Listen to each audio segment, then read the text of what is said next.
Today I'm going to be giving you some TikTok ideas for artists. This video is part of a series of videos that I'm doing on TikTok, so make sure that you are subscribed because you do not want to miss a upload.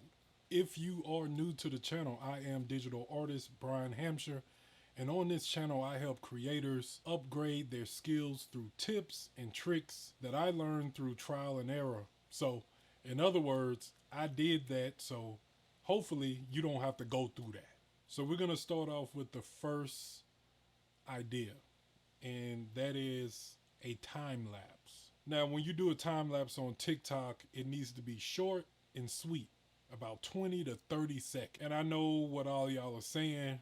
I spent 5 hours on this drawing and you want me to cut it down to 20 seconds.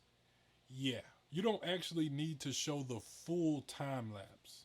All you need to do is show portions of the time lapse because you want to build suspense for your audience. So for example, you can show you drawing the face and then cut to the arms and then cut to the legs, however you want to piece it together. And then you want to add a popular song to the video. Here's another idea, and it's still in the realm of time lapse.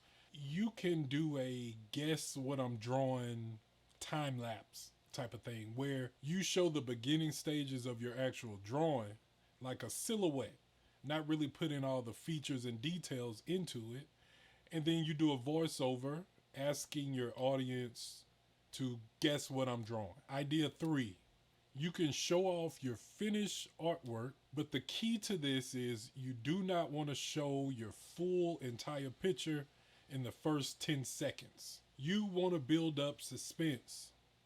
So you want to show a little part of your painting or picture at a time so you can build curiosity.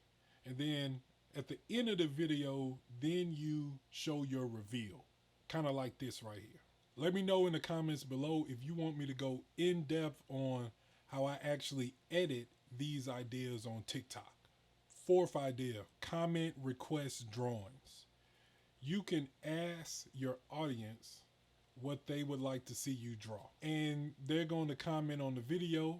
This creates a lot of engagement. This also creates a bond or relationship between you and your followers, and it creates another piece of content. It's like a 2-for-1. Now you also can use trendy hashtags and tailor them specifically to your niche or industry, like this video right here.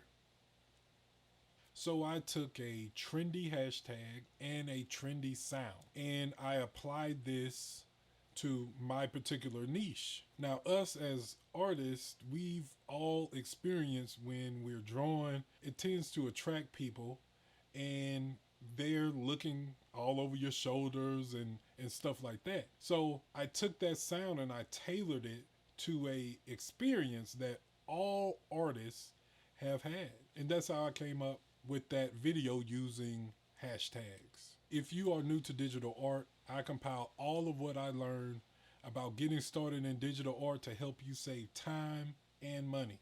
This is a free guide that will be in the description down below, so make sure to pick that up. And here's a bonus idea.